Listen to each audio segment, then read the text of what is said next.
क्या लाइव हो गया स्टार्ट?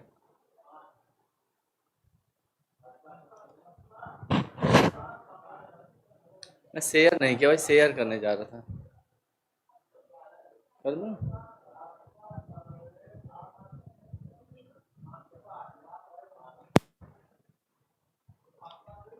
जय हिंद दोस्तों। नहीं लाइव। टीचर्स एकेडमी के ऑनलाइन प्लेटफॉर्म में CBET 2023 के इकोनॉमिक्स डोमेन में आपका क्या है स्वागत है। इस सेशन को हम लोग इकोनॉमिक्स से स्टार्ट कर रहे हैं। पहले फटाफट क्या करिए, वीडियो को शेयर कर दीजिए।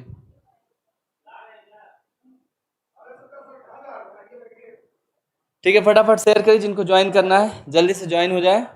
ठीक है, आज इकोनॉमिक्स स्टार्ट करने वाले हैं। CBET 2023 के इकोनॉमिक्स डोमेन के बारे में आज हम लोग बातचीत करेंगे। और ये क्लास इम्पॉर्टेंट है PGT commerce and PGT economics के लिए भी। अगर PGT इकोनॉमिक्स या PGT कॉमर्स के भी एस्पिरेंट या स्टूडेंट इसको करना चाहें तो कर सकते हैं क्लास।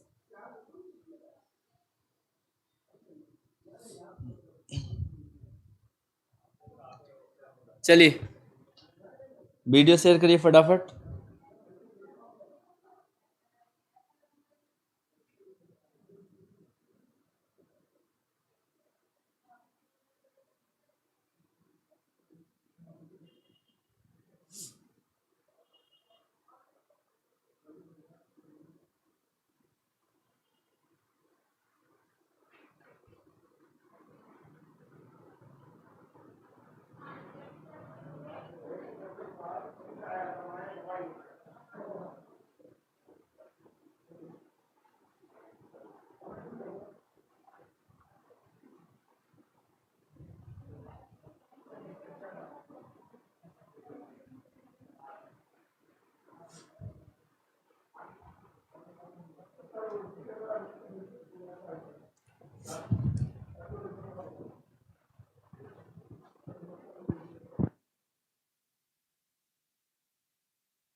चलिए CBET 2023 के लिए हम लोग बीकॉम एंट्रेंस यानी कॉमर्स स्ट्रीम की प्रिपरेशन कर रहे हैं, जिसमें डोमेन सब्जेक्ट्स अकाउंटेंसी है, इकोनॉमिक्स है और बिजनेस स्टडीज़ है। अभी तक हम लोग इससे पहले की क्लास में अकाउंटेंसी के बारे में बात कर रहे थे।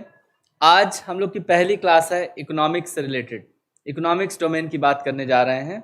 ठीक है, सिलेबस से रिलेटेड इससे पहले वीडियो आपको एक बना चुके हैं, जिसमें इकोनॉमिक्स, अकाउंटेंसी और BST तीनों सब्जेक्ट्स के सिलेबस डिस्कस किए गए हैं। आज हम लोग उसी सिलेबस में से सबसे पहले बेसिक्स ऑफ इकोनॉमिक्स के बारे में बात करेंगे और central problem of economics, basics of economics and central problem of economics के बारे में बात करेंगे। चलिए फटाफट जो भी लोग इस क्लास को करना चाहते हैं उनको शेयर करिए ताकि उनको बेनिफिट मिल पाए इस क्लास का। आइए सबसे पहले स्टार्ट करते हैं, कुछ बातें करते हैं। इकोनॉमिक्स सब्जेक्ट है क्या, या इसके बारे में क्या क्या चीज़ें पहले से हमको कुछ पता होनी चाहिए। अगर देखा जाए तो जितने भी सब्जेक्ट सोसाइटी में डेवलप हुए वो टाइम टू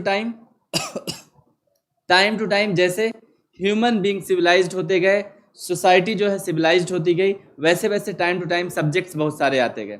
तो इकोनॉमिक्स सब्जेक्ट की अगर बात करें तो economics as a subject, as a discipline पढ़ा जाने लगा। 1776 में इसकी बुक आई। 1776 में Adam Smith,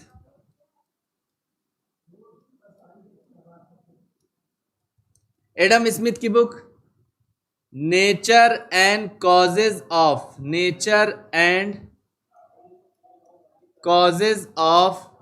wealth of nation,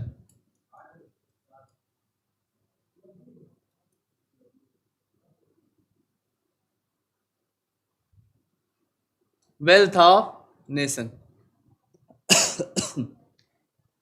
इस या an inquiry into wealth of the nation भी कह सकते हैं इसको। इस बुक में पता चला कि क्या क्या बातें इकोनॉमिक्स में हो सकती है।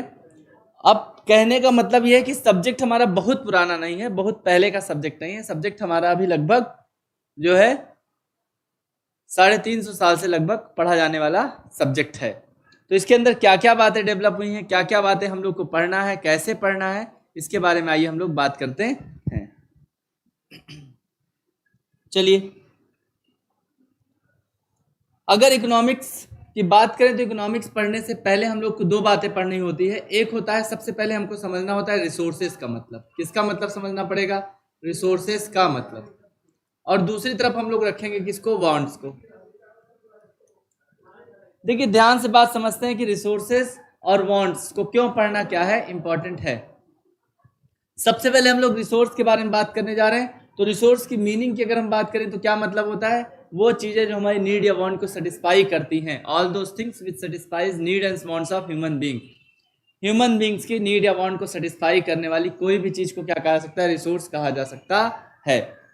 कोई भी चीज, इवन मनी रिसोर्स है, बिल्डिंग रिसोर्स है, फैन रिसोर्स है, पेन रिसोर्स है, माइक रिसोर्स है, या जो भी चीजें ह्यूमन बीइंग की नीड या वांट को सेटिस्फाई करती हैं वो क्या है?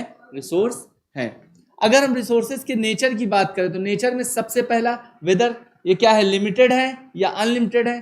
तो सीधी सी बात है, कोई भी रिसोर्स क्या है? अनलिमिटेड क्वांटिटी में अवेलेबल नहीं है। कुछ नेचुरल रिसोर्सेज जैसे एयर या वाटर, बट एयर, अगर वाटर एयर की भी बात करें उसकी भी लिमिटेशंस है। उसकी लिमिटेशंस ये है कि जो हमारे यूज करने लायक जो वो रिसोर्सेज हैं उनकी भी क्या है? एक लिमिट है। जैसे ग्राउंड लेवल जो वाटर है, वो ग्राउंड वाटर है, उसकी भी क्या है?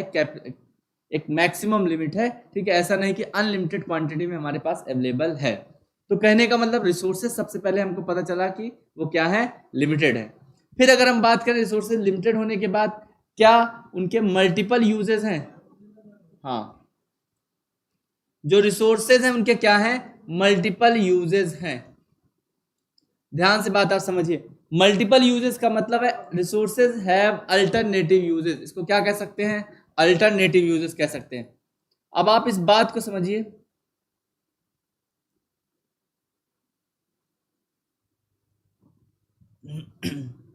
अल्टरनेटिव यूजेस का मतलब क्या होता है? अल्टरनेटिव यूजेस का मतलब ये हो जाता है कि एक रिसोर्स के कहां कहां पे उनको यूटिलाइज किया जा सकता है। जैसे सपोज अगर एग्जांपल की हम बात करें,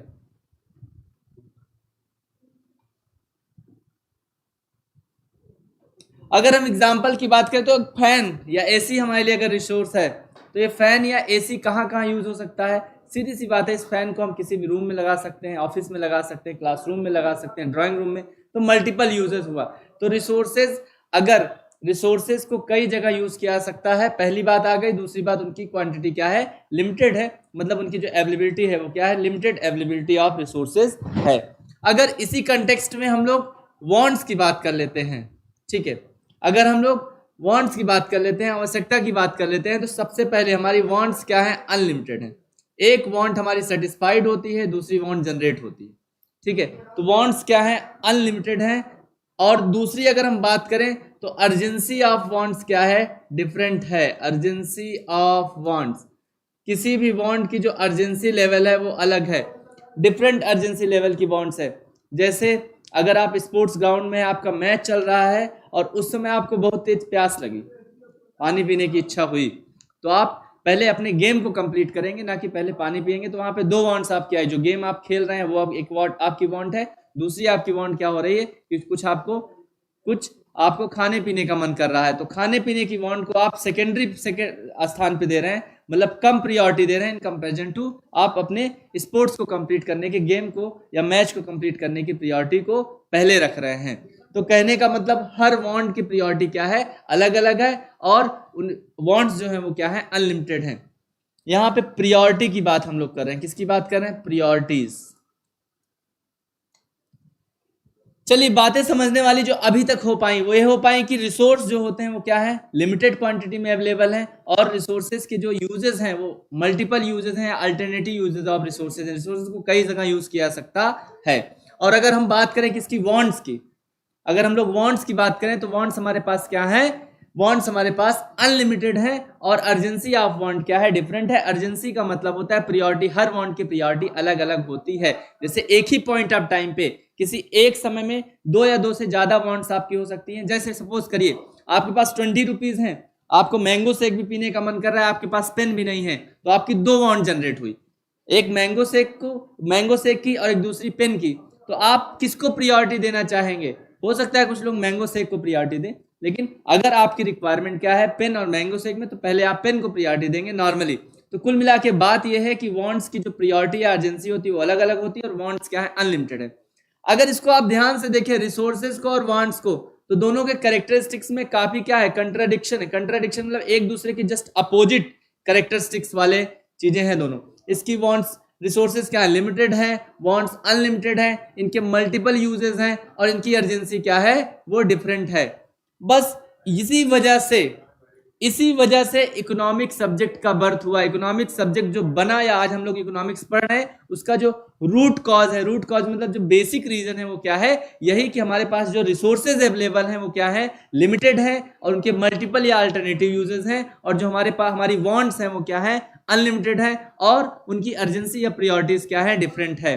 तो सर हम लोग इकोनॉमिक्स इसीलिए पढ़ते हैं कि हम अपनी वांट्स को कैसे सेटिस्फाई करें बाय यूजिंग अवेलेबल रिसोर्सेज। जो हमारे पास रिसोर्सेज अवेलेबल हैं उनको यूज करके कैसे अपनी वांट्स को सेटिस्फाई करें, और सिर्फ वांट को सेटिस्फाई ना करें, अपनी मैक्सिमम से मैक्सिमम वांट को सेटिस्फाई करें, और आने वाली फ्यूचर जनरेशन के भी वांट्स को सेटिस्फाई करने के लिए क्या हमारे पास प्रॉपर अरेंजमेंट ऑफ रिसोर्सेज हैं कि नहीं, ये भी तय करें। तो कुल मिला के इकोनॉमिक्स जो पढ़ने का मेन कॉज है, मेन रीजन है, मेन पर्पस है, मोटिव है, उसके पीछे अगर हम बात करें तो इकोनॉमिक्स का बर्थ ही इसीलिए हुआ कि हम रिसोर्सेज को इस तरीके से यूज करें तो हम अपनी भी वांट मैक्सिमम से मैक्सिमम सेटिस्फाई कर सकें, और आने वाली फ्यूचर जनरेशन की वांट्स को भी सेटिस्फाई करने के लिए प्रॉपर अरेंजमेंट कर सकें।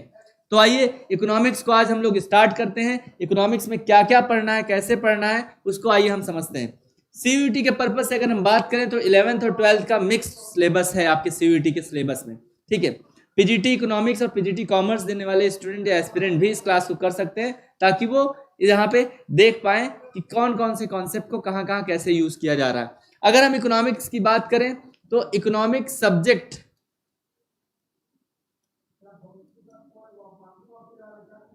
इकोनॉमिक्स जो सब्जेक्ट है इसको पढ़ने के लिए, आसान बनाने के लिए, ध्यान रखिए किसी भी सब्जेक्ट की पढ़ाई को आसान बनाने के लिए उसको कैटेगराइज किया जाता है। उसको कैटेगराइज किया गया कितने पार्ट में, 2 पार्ट में। एक होता है क्या, इसका माइक्रो इकोनॉमिक्स,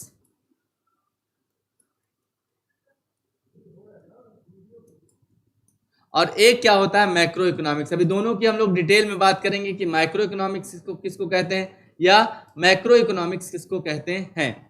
और सिर्फ माइक्रो एंड मैक्रो क्यों कहते हैं यही नहीं पढ़ेंगे हम लोग, क्यों कैटेगराइजेशन हुआ और इस कैटेगराइजेशन से कैसे इजीली हम इकोनॉमिक्स की अंडरस्टैंडिंग को इंश्योर कर पाएंगे, ये भी तय करेंगे यहाँ पे आज, ठीक है। एक इकोनॉमिक्स शब्द पढ़ने से पहले एक बार टर्म आता है इकोनॉमी। नॉर्मली कंफ्यूजन ये रहता है कि क्या इकोनॉमी और इकोनॉमिक्स दोनों सिमिलर टर्म्स हैं, नहीं, दोनों की डिफरेंस, दोनों की मीनिंग में डिफरेंस क्या है उसको आज समझते हैं हम लोग। जो इकोनॉमी है ये स्पेसिफिक प्लेस से रिलेटेड है। किससे रिलेटेड है, प्लेस से। एक ऐसा जियोग्राफिकल एरिया जहां पे सिमिलर टाइप की इकोनॉमिक एक्टिविटीज परफॉर्म हो रही हूं, जहां पे सिमिलर इकोनॉमिक एक्टिविटीज परफॉर्म हो रही हूं। सर ऐसे नहीं, और डिटेल में इसको पढ़ते हैं। आइए डिटेल में पढ़ने के लिए हम लोग समझते हैं सबसे पहले प्रोसेस को। प्रोसेस समझिए, सबसे पहले हमने कहा कि लगभग 350 साल से पढ़ा जाने वाला सब्जेक्ट है इकोनॉमिक्स। तो इसके जितने डेवलपमेंट हुए हैं वो सभी कंटेम्प्रेरी हैं और वो हमारे समझने लायक है, सारी चीजें कैसे चीजें डेवलप की गई। सबसे पहले ह्यूमन एक्टिविटी का मतलब क्या होता है, ह्यूमन एक्टिविटी का मतलब होता है all those activities which performed by human being, which are performed by human being for satisfying of their needs and wants। अपनी नीड या वांट को सेटिस्फाई करने के लिए जो भी एक्टिविटीज ह्यूमन बीइंग परफॉर्म करता है उसको ह्यूमन एक्टिविटी कहा जाता है। ह्यूमन एक्टिविटी को 2 पार्ट में हम लोग कैटेगराइज करते हैं बेसिकली। एक होता है इकोनॉमिक एक्टिविटीज, इकोनॉमिक एक्टिविटी, और एक क्या हो जाता है, नॉन इकोनॉमिक एक्टिविटी।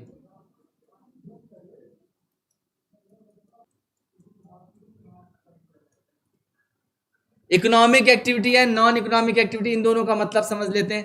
पहला हमने समझा कि इंसान कुछ भी काम करता है अपनी नीड या वांट को सेटिस्फाई करने के लिए, उसको क्या कहा जाता है, ह्यूमन एक्टिविटी। और ह्यूमन एक्टिविटी को कितने पार्ट में बांटा जाता है, 2 पार्ट में, economic activity and non economic activity. Economic activity क्या होती है, ऐसी एक्टिविटी जिसके पीछे intention to earn money, intention to earn money, अगर पैसा कमाने के पर्पस से कोई एक्टिविटी परफॉर्म की जाती है तो उसको इकोनॉमिक एक्टिविटी कहा जाता है। और अगर इमोशनल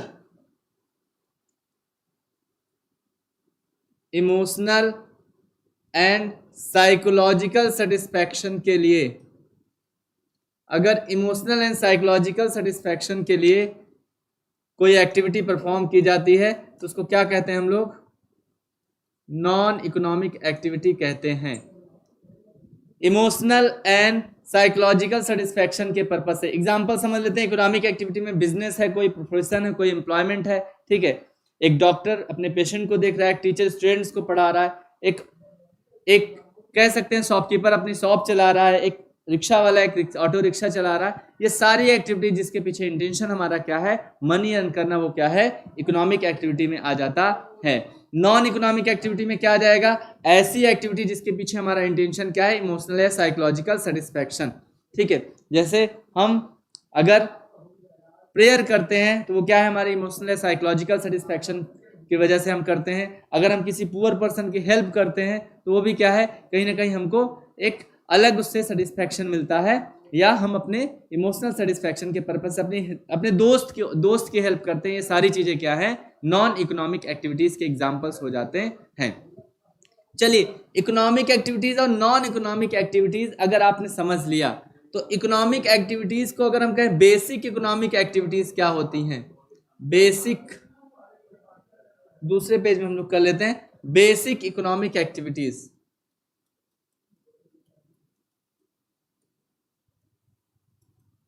बेसिक इकोनॉमिक एक्टिविटीज, अगर बेसिक इकोनॉमिक एक्टिविटीज की बात करें तो सबसे पहले कंजप्शन। कंजप्शन कौन करता है? कंज्यूमर करता है। कौन करता है? कंज्यूमर। फिर उसके बाद दूसरे नंबर पे क्या आता है? प्रोडक्शन। प्रोडक्शन कौन करता है? प्रोड्यूसर करता है। प्रोडक्शन कौन करता है? प्रोड्यूसर करता है।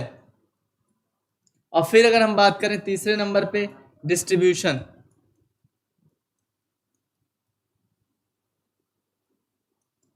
डिस्ट्रीब्यूशन कौन करता है? मार्केट। तो बेसिकली तीन basic economic activities consumption, production and distribution, ये तीन बेसिक इकोनॉमिक एक्टिविटीज हो गई। और इसको करने वाले जो एंटिटीज हैं, जो पर्सन है, वो कौन है? कंज्यूमर है, प्रोड्यूसर है और मार्केट है।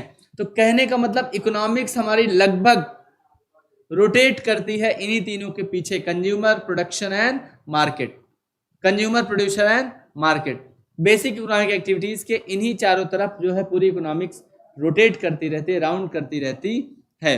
अगर हम इकोनॉमी की बात करें तो इकोनॉमी का मतलब हम लोग समझ रहे थे, इकोनॉमी का मतलब होता है एक जियोग्राफिकल एरिया जहां पे सिमिलर टाइप की बेसिक इकोनॉमिक एक्टिविटीज परफॉर्म हो रही हो, ऐसे जियोग्राफिकल एरिया को इकोनॉमी कहा जाता है। बेसिकली इकोनॉमी का कनेक्शन किससे? किसी कंट्री से, क्योंकि एक कंट्री में जितनी भी इकोनॉमिक एक्टिविटीज होंगी उनकी करेंसी क्या रहेगी? सेम रहेगी। इसलिए इकोनॉमी और एक कंट्री को सिमिलर तरीके से सिमिलर कंटेक्स्ट में लिया जा सकता है। आइए हम लोग आगे बात करते हैं यहाँ पे कि क्या क्या इकोनॉमिक्स का क्या मतलब होता है, इकोनॉमी का क्या मतलब होता है, उन सभी बातों को हम लोग यहाँ पे डिस्कस करते हैं। सबसे पहले आइए बात करते हैं किसके बारे में? Concept of economics. इकोनॉमिक्स का क्या मतलब है, कॉन्सेप्ट क्या है? कह रहा है इकोनॉमिक्स इज कंसर्न, किससे रिलेटेड है? Related with study of economic issues.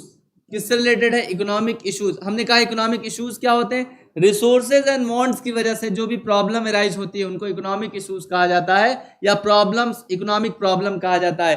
ध्यान रखिए, इस पे क्वेश्चन रेज हो सकता है। हमने क्या कहा आपसे कि अगर रिसोर्सेज और वांट्स के जो कैरेक्टरिस्टिक्स में कंट्राडिक्शन है उसकी वजह से जो प्रॉब्लम अराइज होती है उसको इकोनॉमिक प्रॉब्लम कहा जाता है। अब वो कंट्राडिक्शन है क्या? रिसोर्सेज हमारे पास लिमिटेड है, रिसोर्सेज के मल्टीपल या अल्टरनेटिव यूजेस हैं, और हमारे पास जो वांट्स हैं वो क्या है? अनलिमिटेड है, और प्रायोरिटीज ऑफ वांट्स क्या है? डिफरेंट है। ये जो कंट्राडिक्शन है वांट्स और रिसोर्सेज के बीच में, इसकी वजह से जो प्रॉब्लम अराइज होती है, जो इश्यूज अराइज होते हैं, उनको इकोनॉमिक प्रॉब्लम या इकोनॉमिक इश्यूज कहा जाता है।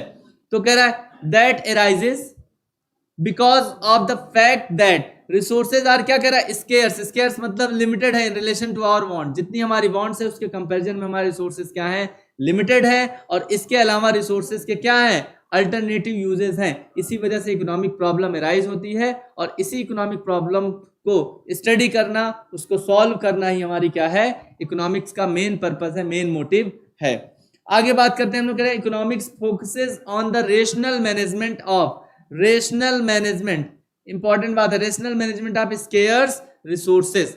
अब रेशनल टर्म का मतलब क्या होता है, रेशनल का मतलब होता है लॉजिकली, मतलब कि किस रिसोर्सेज को हम कहाँ एम्प्लॉय करें, कहाँ इन्वेस्ट करें ताकि हमारी मैक्सिमम से मैक्सिमम वांट सेटिस्फाई हो सके। अगर हम इस तरीके से रिसोर्सेज को क्या करते हैं, मैनेज करते हैं, रेशनल तरीके से मैनेज करते हैं, तो हम बेसिकली इकोनॉमिक प्रॉब्लम से डील कर रहे हैं, उसको सॉल्व कर रहे हैं, सॉर्ट आउट कर रहे हैं।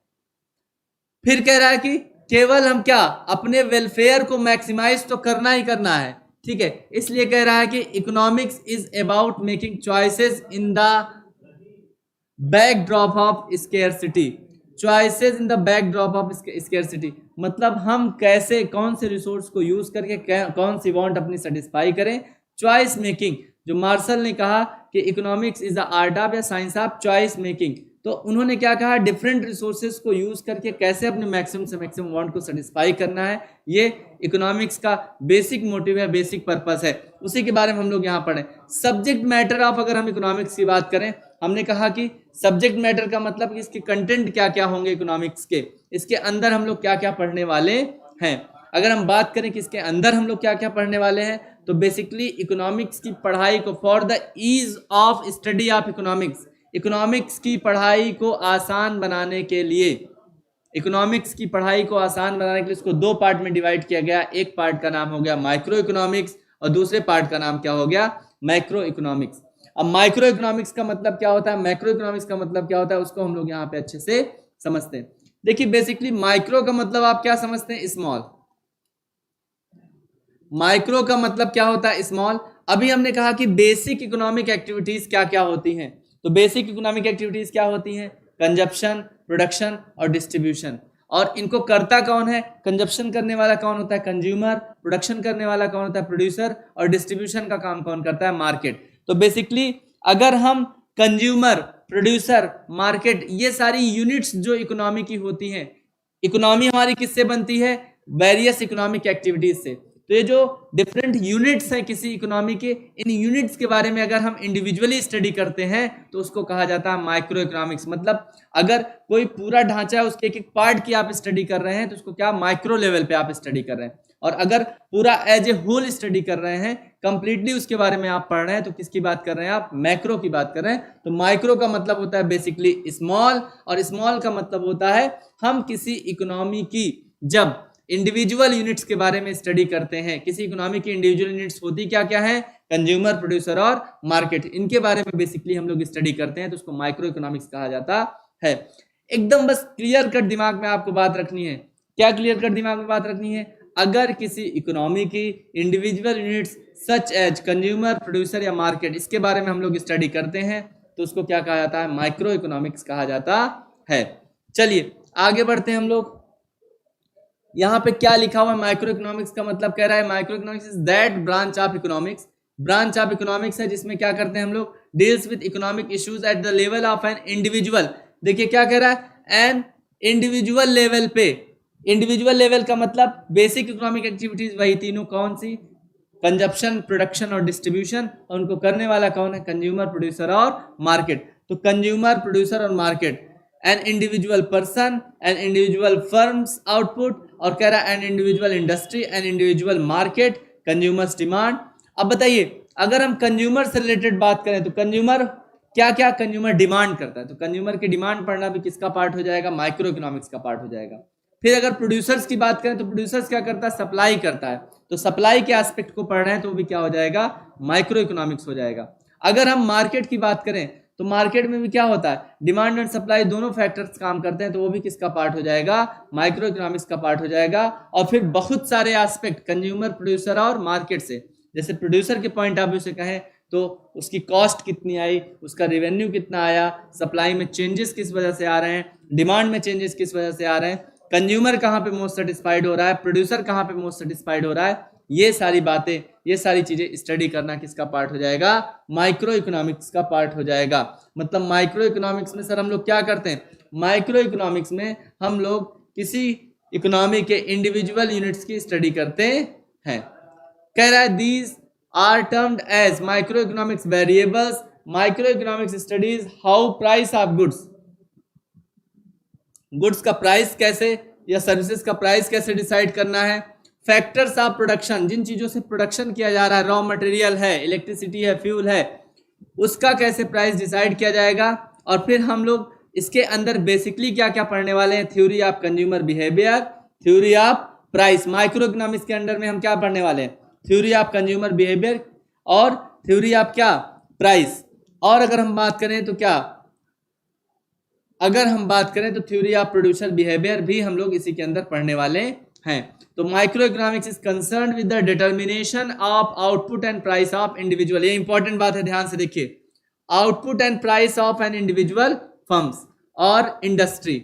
इंडस्ट्री का मतलब यहाँ पे क्या है, यहाँ पे इंडस्ट्री का जो मतलब है वो है सिमिलर टाइप्स के गुड्स की वेरियस फर्म्स। अगर कई सारी कंपनी जो एक ही तरह का गुड्स सेल कर रही हैं, प्रोड्यूस कर रही हैं, एक ही तरह का गुड्स प्रोड्यूस करने वाली, मैन्युफैक्चर करने वाली या सेल करने वाली कंपनीज के कॉम्बिनेशन को क्या कहा जाता है, इंडस्ट्री कहा जाता है।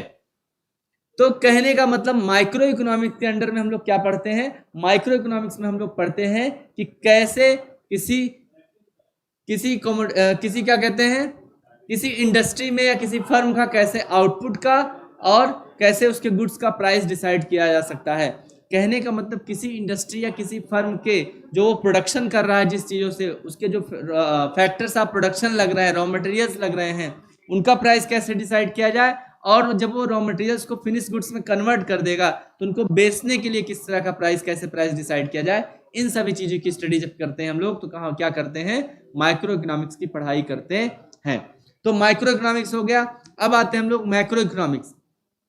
अगर हम इसी में फैक्टर्स ऑफ प्रोडक्शन की बात कर लें कि फैक्टर्स ऑफ प्रोडक्शन क्या क्या होते हैं, क्योंकि क्वेश्चन यहां से भी रेज हो सकता है, फैक्टर्स ऑफ प्रोडक्शन क्या क्या होते हैं। तो बेसिक जो फैक्टर्स ऑफ प्रोडक्शन होते हैं वो हैं factors of production. Basic factors of production की अगर हम बात करें तो सबसे पहला आ जाता है क्या, लैंड। बताइए, जब भी आपको प्रोडक्शन करना होगा तो लैंड की रिक्वायरमेंट होगी, इसका ब्रॉडर फॉर्म जो हो गया वो लैंड एंड बिल्डिंग्स हो गया है। फिर अगर हम दूसरी बात करें, कैपिटल, तीसरा लेबर, लैंड, लेबर, कैपिटल, और चौथा क्या हो जाता है, एंटरप्रेन्योरशिप।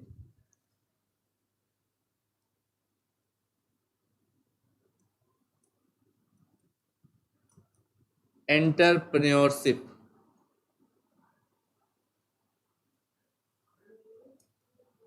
एंटरप्रेन्योरशिप। बताइए, लैंड के बदले में अगर हम रिटर्न्स टू फैक्टर कहें या इसके बदले में रिटर्न क्या मिलता है, तो किसी को अगर किसी से आप लैंड अगर एज ए रिसोर्स यूज करने के लिए लेते हैं तो उसके बदले में आपको क्या करना पड़ेगा, पेमेंट, रेंट पेमेंट करना पड़ेगा। कैपिटल के बदले में क्या पेमेंट करना पड़ेगा, इंटरेस्ट, और लेबर के बदले में वेजेस, और एंटरप्रेन्योरशिप के बदले में आपको प्रॉफिट पे करना पड़ेगा। तो कहने का मतलब यह है कि अगर बेसिक फैक्टर्स ऑफ प्रोडक्शन की हम लोग बात करें तो बेसिक फैक्टर्स ऑफ प्रोडक्शन हमारे क्या है, लैंड है, लेबर है, कैपिटल है, एंटरप्रेन्योरशिप है। ठीक है, लैंड का जो रिटर्न है वो किस फॉर्म में होता है, रेंट के फॉर्म में होता है। ठीक है, कैपिटल पे जो रिटर्न आता है वो किस फॉर्म में आता है, इंटरेस्ट के फॉर्म में आता है। और फिर लेबर पे जो रिटर्न आता है वो किस फॉर्म में आता है, वेजेस के फॉर्म में। एंटरप्रेन्योरशिप का मतलब होता है लैंड, लेबर, कैपिटल को मर्ज करके उसको कैसे यूज करके, उसको यूज करने का जो रिस्क होता है या उसको कंबाइन करके रिस्क लेके जो बिजनेस किया जाता है उसको एंटरप्रेन्योरशिप कहा जाता है, या risk taking ability of business क्या कहते हैं, उसको एंटरप्रेन्योरशिप कह सकते हैं। वो एंटरप्रेन्योरशिप के बदले में ही प्रॉफिट मिलता है। तो एक बेसिक जो कॉन्सेप्ट है हमारे दिमाग में जो बना हुआ है कि किसी बिजनेस के ओनर को जो प्रॉफिट मिलता है, अगर हम कहें कि किसी अगर कहें कि किसी ओनर को प्रॉफिट मिलता है, किस वजह से मिलता है? क्योंकि उसने बिजनेस में कैपिटल इन्वेस्ट किया हुआ है। तो ये जो कॉन्सेप्ट है ये पूरी तरह से गलत है, क्योंकि किसी भी ओनर ने जो बिजनेस में पैसा लगा रखा हुआ है वो कैपिटल इन्वेस्ट किया हुआ, उसके बदले में उसको प्रॉफिट नहीं मिलता, बल्कि उसने कैपिटल, लैंड, लेबर, उनका जो कॉम्बिनेशन यूज करके वो बिजनेस कर रहा है, उस बिजनेस करने का जो रिस्क ले रखा हुआ है, उस रिस्क की वजह से उसको प्रॉफिट मिलता है। इसलिए एंटरप्रेन्योरशिप के बदले में जो रिटर्न मिलता है उसको क्या बोलते हैं? प्रॉफिट बोलते हैं। तो बेसिक फैक्टर्स ऑफ प्रोडक्शन हमारे ये हैं, ठीक है, 4: लैंड, लेबर, कैपिटल और एंटरप्रेन्योरशिप। आगे आइए हम लोग बात करते हैं कि हम लोग क्या पढ़ रहे थे। माइक्रो इकोनॉमिक्स में क्या पढ़ेंगे? Study of behaviour of basically consumer, producer and market, तीनों के बिहेवियर को स्टडी करना क्या है? माइक्रो इकोनॉमिक्स है। आगे बढ़ते हैं हम लोग। अगर हम कहें कि मैक्रो इकोनॉमिक्स में हम लोग क्या पढ़ने वाले हैं, तो हाँ अदर्स, ठीक है, क्लास करिए अच्छे से। आइए हम लोग बात कर रहे हैं क्या? मैक्रो इकोनॉमिक्स की बात कर रहे हैं कि मैक्रो इकोनॉमिक्स में क्या हम लोग पढ़ने वाले हैं। तो कह रहा है macro economics is branch of economics, which deals with the behaviour of economy as a whole. हमने कहा कि जब पूरी इकोनॉमी के बारे में स्टडी करते हैं, ठीक है, पूरी इकोनॉमी के बारे में अगर हम स्टडी करते हैं तो क्या कहा जाता है? उसको मैक्रो इकोनॉमिक्स कहा जाता है। वैसे भी मैक्रो का मतलब क्या होता है? लार्ज या एग्रीगेट। मैक्रो का मतलब क्या होता है? लार्ज, या कह सकते हैं क्या? एग्रीगेट। लार्ज या एग्रीगेट, या पूरी तरीके से कंप्लीटली जब हम किसी चीज का स्टडी करते हैं तो उसको एज ए मैक्रो लेवल पे हम लोग स्टडी कर रहे हैं। सपोज करिए एक सोसाइटी है, उसमें अगर 50 फैमिलीज रह रही हैं, 50 परिवार रह रहे हैं वहां पे। अगर उन 50 फैमिलीज को हम इंडिविजुअली 1 बाय 1 उनके बारे में कुछ अगर इंफॉर्मेशन कलेक्ट कर रहे हैं तो हम लोग उनकी माइक्रो लेवल पे स्टडी कर रहे हैं। और अगर पूरे के पूरे 50 परिवार, पूरी फैमिली या पूरी सोसाइटी के ऊपर इकट्ठा अगर हम कोई कंक्लूजन विड्रॉ कर रहे हैं तो उसको क्या कहा जाता है? मैक्रो लेवल पे हम लोग एनालिसिस कर रहे हैं। तो माइक्रो का मतलब होता है इंडिविजुअल और मैक्रो का मतलब होता है एग्रीगेट यानी कंप्लीट, जब पूरी तरीके से एज ए होल की हम स्टडी करते हैं। तो चलिए यहाँ पे हम लोग आगे बढ़ते हैं। कह रहा है क्या, किसके बारे में बता रहा है? मैक्रो इकोनॉमिक्स के बारे में बता रहा है। कह रहा है स्टडी ऑफ एग्रीगेट्स। एग्रीगेट्स मतलब पूरी तरीके से as a economy, as a whole हम स्टडी करते हैं, या covering the entire economy's concept. पूरी एंटायर इकोनॉमी के बारे में जब हम बात करते हैं, जैसे नेशनल इनकम, पूरी कंट्री का इनकम हो गया, फुल एम्प्लॉयमेंट, पूरी कंट्री में एम्प्लॉयमेंट रेट कैसा है, एग्रीगेट कंजप्शन, पूरी कंट्री की एग्रीगेट डिमांड कितनी है। अगर इन सभी चीजों के बारे में हम लोग स्टडी करते हैं तो हम लोग मैक्रो इकोनॉमिक्स के बारे में स्टडी कर रहे हैं।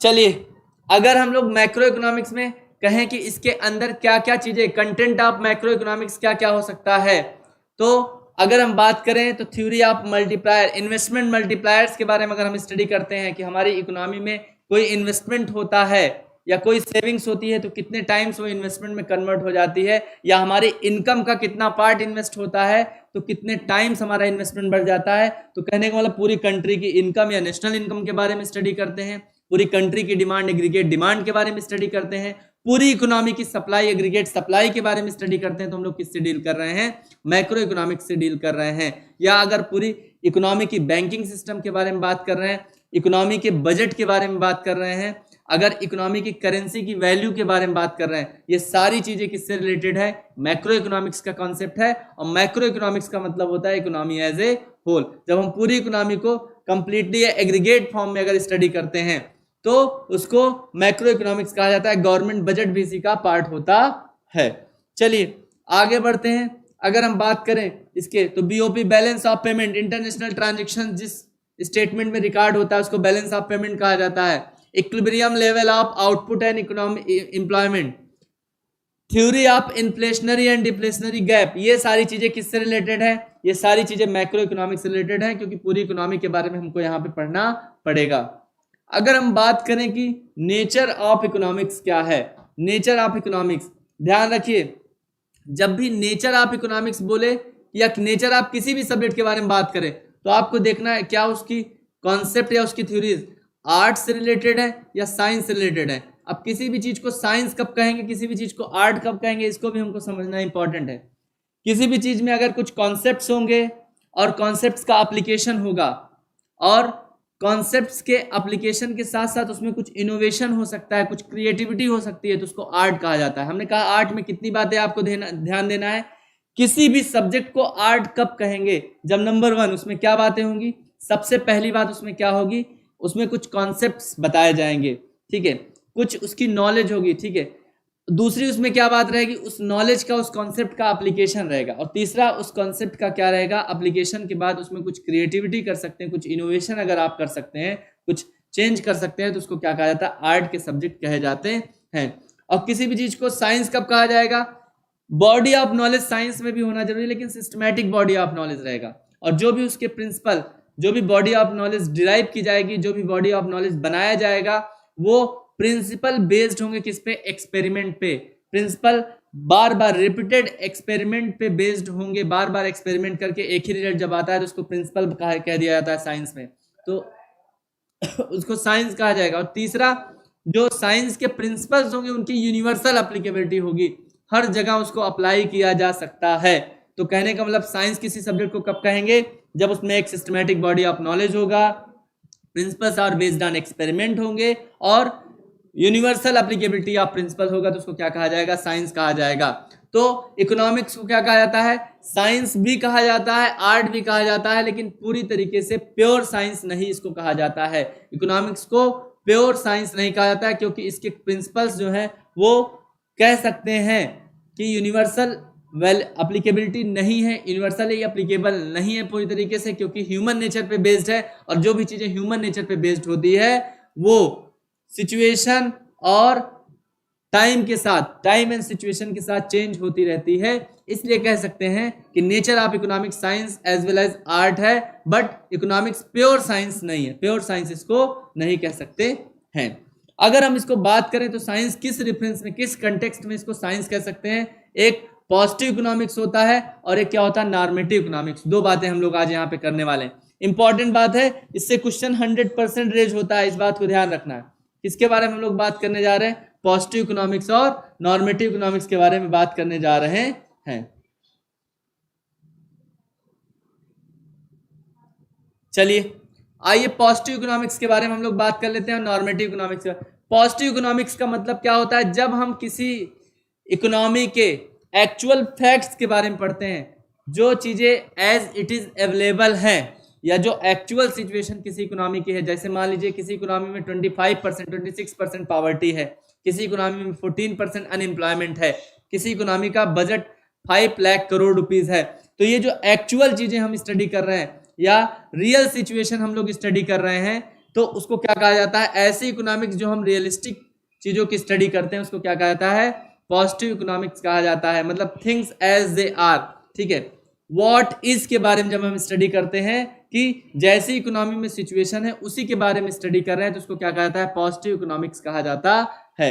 और अगर हम बात करें नॉर्मेटिव इकोनॉमिक्स की, तो नॉर्मेटिव इकोनॉमिक्स का मतलब होता है, ठीक है, देखिए इसमें कह रहा है what are the, positive economics, what are the causes of unemployment, why prices are increasing and so on. It is simply state what is, what is के बारे में स्टडी करता है, not what ought to be, क्या होना चाहिए उसके बारे में बात नहीं करता है पॉजिटिव इकोनॉमिक्स, क्या है उसके बारे में बात करता है, व्हाट इज के बारे में बात करता है, इसलिए इसको पॉजिटिव इकोनॉमिक्स कहा जाता है। नॉर्मेटिव इकोनॉमिक्स, नॉर्मेटिव इकोनॉमिक्स का मतलब क्या होता है, नॉर्मेटिव इकोनॉमिक्स का मतलब होता है, आप नॉर्म का क्या मतलब समझते हैं, नॉर्म्स, नॉर्म का मतलब क्या है, वैसे भी आइडियलिस्टिक ओपिनियन रहेगा। आइडियलिस्टिक का मतलब होता है आइडियल बातें, क्या होना चाहिए। अगर हम इकोनॉमिक्स में क्या होना चाहिए, व्हाट शुड बी या व्हाट ऑट टू बी के बारे में स्टडी करते हैं। जैसे अनएम्प्लॉयमेंट को खत्म करने के लिए गवर्नमेंट को प्रॉपर स्टेप्स लेने चाहिए, पॉवर्टी को एलिमिनेट करने के लिए गवर्नमेंट को बहुत सारे पॉवर्टी एलिवेशन प्रोग्राम चलाने चाहिए, ठीक है। अगर हम ऐसी बातें कर रहे हैं, वैल्यू जजमेंट की बात कर रहे हैं, आइडियलिस्टिक बातें कर रहे हैं, आदर्शवादी बातें कर रहे हैं, तो उसको क्या कहा जाता है? नॉर्मेटिव इकोनॉमिक्स कहा जाता है। तो कहने का मतलब पॉजिटिव इकोनॉमिक्स में हम लोग एक्चुअल सिचुएशन या जो चीजें एक्चुअल में है उसके बारे में स्टडी करते हैं, और नॉर्मेटिव इकोनॉमिक्स में हम लोग स्टडी करते हैं किसके बारे में? आदर्शवादी विचारधारा, आइडियलिस्टिक वैल्यू या वैल्यू जजमेंट के बारे में बात करते हैं।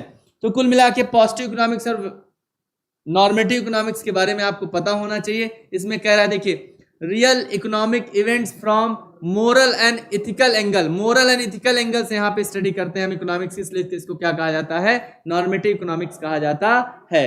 क्या डिजायरेबल होना चाहिए, होना चाहिए, व्हाट शुड बी के बारे में कौन बात करता है? नॉर्मेटिव। और व्हाट इज के बारे में कौन बात करता है? Positive economics. इतनी बातें हम लोग रखते हैं। इसके बाद हम लोग इकोनॉमी के बारे में पढ़ेंगे, और फिर उसके बाद सेंट्रल इकोनॉमिक प्रॉब्लम के बारे में पढ़ेंगे, और उसको कैसे सॉल्व करना है इसके बारे में हम लोग फर्दर क्लास में हम लोग डिस्कस करते हैं। उस पर क्वेश्चन भी हम लोग सॉल्व करेंगे, ठीक है। तो इकोनॉमिक्स जो अकाउंटेंसी के बाद इकोनॉमिक्स जो डोमेन आपका चल रहा है सीयूईटी बीकॉम एंट्रेंस के लिए, इसको भी आप प्रॉपरली इसको प्रिपरेशन इसको करिए, इसकी करिए, और जो भी इसका बेनिफिट ले सकते हैं उनको भी वीडियोज आप शेयर करिए। Thank you so much.